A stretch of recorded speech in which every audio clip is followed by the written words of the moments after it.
Você está ouvindo o podcast da Genial Investimentos. Fala pessoal, muito bom dia a todos. Começamos aqui mais um Morning Call. Nesta sexta-feira, dia 31 de março, eu sou o Felipe Vilegas, estrategista de ações da Genial Investimentos. Bom pessoal, nesta sexta-feira os ativos de risco estão abrindo o dia num tom de estabilidade, mas obviamente com um leve viés positivo, caminhando assim para um final de trimestre mais positivo. O destaque desta madrugada ficou por conta da alta do PMI na China, tanto de serviços quanto para o industrial, e em específico o PMI de serviços atingiu o maior patamar desde 2011, este superando de longe as expectativas dos investidores. Para quem não se recorda, pessoal, o PMI nada mais é do que um indicador de atividade econômica. Sempre que ele atinge a marca acima dos 50 pontos, indica uma expansão das atividades, uma marca abaixo de 50 pontos, uma contração das atividades. O pão mais longe de 50 pontos, ou para mais ou para menos, sinaliza, né, com a intensidade desses movimentos. E com os PMIs na China se mantendo acima, né, desse importante patamar dos 50 pontos, isso acaba denotando aí uma continuidade da expansão do país, que obviamente também tem sido observado nos indicadores de alta frequência, né, ou seja, aqueles dados que são acompanhados em tempo real pelos investidores. E assim, pessoal, na ausência aí de novos choques exógenos, a minha percepção é de que a recuperação da China, apesar de volátil, segue bastante saudável e com uma expectativa aí sustentável de que isso possa continuar nos próximos meses, o que, na minha opinião, acaba sendo um vetor super importante para a sustentação de algumas teses de investimentos, principalmente aí quando a gente olha para a movimentação das commodities. Não por menos, pessoal, o minério de ferro que caminhou para o seu maior ganho semanal desde meados de janeiro, né, com otimismo sobre a economia chinesa. Olhando para os metais industriais em Londres, a gente teve o cobre recuando neste momento 0,92, níquel subindo aí 0,62. E o petróleo, WTI negociado em Nova York, ele que é negociado aí perto da sua máxima em 2 semanas, ele que deve ter aí um ganho semanal aí diante dessa notícia envolvendo a China e também sobre uma interrupção da oferta do Iraque, que acaba também impactando os mercados globais.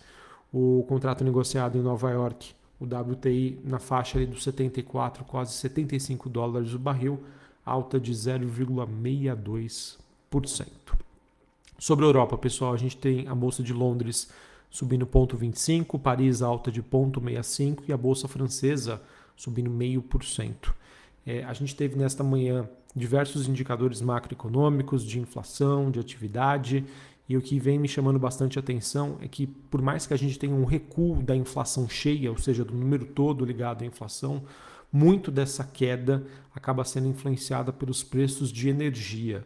Só que quando a gente olha para os núcleos de inflação, que são aqueles itens mais resistentes, que estão mais atrelados à atividade de serviços, aluguéis, dentre outros, essa inflação ainda continua alta e subindo. E, na minha opinião, deve ser ainda um grande problema, uma grande dor de cabeça para os dirigentes aí do Banco Central Europeu. Importante dizer que o trabalho, né, da política monetária não está terminado. A gente ainda deve conviver aí com juros mais altos na região. Tá? Então vamos acompanhar como esse processo ainda vai persistir. Porque aquilo, né, o movimento de aumento da taxa de juros já aconteceu na Europa, nos Estados Unidos, em outras regiões do mundo. E a gente já começou no mês de março a sentir esses efeitos com a sinalização aí da quebra de alguns bancos nos Estados Unidos e, no caso, né, o UBS sendo, entre aspas, forçado a comprar o Credit Suisse para evitar algo pior. Beleza? Para hoje, pessoal, olhando para os futuros norte-americanos, a gente tem o S&P subindo 0,18, o Dow Jones subindo 0,25 e a Nasdaq na contramão, uma queda de 0,05%. Os mercados que estão aguardando, né, os dados que serão divulgados hoje, que é o PCI, que é uma inflação e um dado de atividade econômica, mas que o Fed gosta de utilizar bastante para tomar aí as suas decisões de política monetária. Então é um dado super importante, acredito que o mercado pode mudar aí a sua carinha das últimas semanas a depender de como for este número, a depender de como for este indicador. beleza? E além, né, dessa possível volatilidade que esse indicador vai trazer, obviamente que o mercado aí permanece atento a qualquer instabilidade, afinal, né, estamos no final do mês de março, estamos no final do primeiro trimestre e isso traz bastante movimentações aí com grandes gestores globais reajustando aí as suas posições para começar um novo trimestre. Então fiquem atentos a essas movimentações, beleza? Outros indicadores aqui que eu gosto de acompanhar com vocês, o dólar index, o DXY, subindo 0,26, 102,41 pontos. Taxa de juros de 10 anos nos Estados Unidos tem uma alta de 0,37 a 3,56. Bitcoin caindo 2,5%, 27.900 dólares a unidade. E o ouro praticamente aí no 0 a 0, 1.998 dólares a onça Troy. Sobre o noticiário internacional, acho que é importante dizer, pessoal, que claramente o tema inflação, ainda mais agora, né, por conta dos dados na Europa, ele não pode ser abandonado aí pelo mercado. Tá? Um mercado que, a princípio, né, apesar da volatilidade, mas parcialmente já precificou. Os juros não vão subir muito mais dos atuais níveis. Né? A inflação está convergindo para a meta.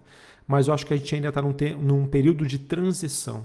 Tá, em que o mercado vai ficar entre a questão da inflação, a possibilidade de recessão, que abre espaço para queda de juros, e isso acaba influenciando na precificação dos ativos. E, na minha opinião, pessoal, o tema recessão ainda não chegou ao mercado. E eu falo isso, pessoal, porque as empresas, de certa maneira, os seus resultados, apesar da queda na comparação ano contra ano, ainda têm mostrado um certo nível de resiliência. O mercado de trabalho nos Estados Unidos ainda não foi plenamente impactado. Então eu acho que muita coisa deve acontecer aí nos próximos meses, o que ainda traz um ambiente de bastante volatilidade. A mensagem novamente que eu quero passar para vocês é a seguinte: se você é um investidor de longo prazo, que gosta ali de comprar ação, um ativo de renda variável, qualquer que seja, com visão de mais longo prazo, pessoal, a gente entra numa janela em que os preços ainda seguem atrativos, por mais que os ativos internacionais passaram por um trimestre de forte recuperação. Mas o que eu quero passar para vocês é que eu ainda não acredito que esse ponto de inflexão chegou. Então você pode manter a sua estratégia, fazendo ali alocações aos poucos, melhorando o preço médio da sua carteira, não querendo resultados a curto prazo. Acho que essa é a principal mensagem. Agora, se você tem um perfil um pouco mais conservador, não tenha medo de ficar de fora. Você acaba sendo muito bem remunerado para ficar na renda fixa, algo conservador. E lá na frente, quando a gente tiver uma sinalização um pouquinho mais clara de que realmente, olha, chegou um momento, você pode até pagar um pouquinho mais caro, mas você consegue entrar aí no nível de confiança um pouquinho maior. Beleza? Então acho que é isso que eu tinha para passar para vocês. Essa movimentação positiva que a gente vê, eu vejo que acaba sendo um respiro do mercado numa época em que a gente está possivelmente mudando ou não de narrativa, inflação para recessão, em que a recessão, na minha opinião, ainda não foi precificada pelo mercado, tá? Os seus efeitos completos, e como o mercado já está leve, né? Ou seja, não temos uma alavancagem de posições, qualquer notícia positiva ou simplesmente ausência negativa de notícias negativas, isso acaba influenciando positivamente os mercados, criando essa falsa ilusão e até trazendo aquele medo de ficar de fora. Por isso que a gente acaba acompanhando essas movimentações. Beleza? Então, se você é agressivo, consegue fazer uma boa gestão de risco, acho que vale a pena não ter aquele sentimento de perder uma oportunidade. Se você é conservador, na minha opinião, esperaria ainda um pouquinho mais. Beleza? Bom, sobre o Brasil, a gente teve os mercados ontem reagindo positivamente ao anúncio do pacote fiscal. E aquilo que eu comentei com vocês, pessoal, não é o melhor modelo do mundo, não resolve os problemas do Brasil a curto prazo. Muito provavelmente as regras que foram impostas serão de difícil execução. Mas aquilo, né? O teto dos gastos era um modelo que agradou muito o mercado. Só que a sua execução também em períodos de dificuldade acabou não sendo compatível. Enfim, pessoal, não existe modelo perfeito. E não que eu esteja defendendo tal que foi proposto, porque na minha opinião daria para ter sido feito algo muito, mas muito melhor, mas é o que temos, é o que tem para hoje. E eu vejo que essa reação negativa, pessoal, ela vem muito mais no sentido de que o governo, de certa maneira, propôs uma regra de compromisso fiscal, o mercado saiu um pouquinho do escuro, não é o melhor do mundo, mas você consegue ter um cenário, você consegue ter previsibilidade. Uma coisa que eu sempre gosto de repetir aqui com vocês. O mercado não tem medo de notícia negativa ou notícia mediana. O mercado tem medo de escuro. Então, pelo simples fato de que até ontem você não tinha uma regra, você não sabia até onde o governo poderia gastar, agora parcialmente você tem isso. E à medida com que as coisas forem acontecendo, o mercado passa pela sua curva de aprendizagem e faz ali as suas ponderações. Beleza? Então acho que era isso que eu tinha para passar para vocês. Não é de longe o melhor modelo. Ficou muito aquém, mas também não é pior. E aquilo, né? O simples fato de a gente tirar esse ruído sobre o que vai ser, o que não vai ser, isso acaba sendo suficiente, dado a atratividade dos preços dos ativos aqui no Brasil, para que a gente tenha essa reação mais positiva. Para a gente encerrar, queria destacar aqui duas notícias corporativas. A primeira delas envolvendo a CSN Mineração, elas que firmaram um contrato de financiamento, de pré-pagamento de exportação no valor total de até 1,4 bilhão de dólares, prazo final aí de 12 anos. E a gente também teve o CAD aprovando o acordo entre a Suzano e a Kimberly-Clark Brasil, a superintendência do CAD que aprovou esse acordo sem restrições. Isso não é nenhuma novidade para o mercado, apenas a confirmação aí de que teve a aprovação de um órgão de regulamentação aqui no Brasil. Beleza? Bom, pessoal, então acho que era isso que eu tinha para passar para vocês. Os mercados com leve viés positivo, bastante volatilidade aí no final do mês, no fechamento de trimestre, e vamos ficar atentos às 9h30 da manhã, né? A gente vai ter aí o PCI, que é um indicador de inflação, ao mesmo tempo que ele também engloba ali dados sobre a atividade econômica, tá bom?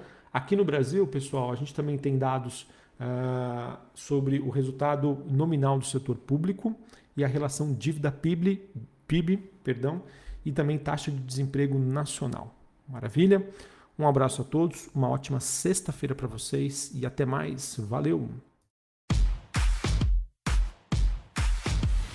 Você está ouvindo o podcast da Genial Investimentos.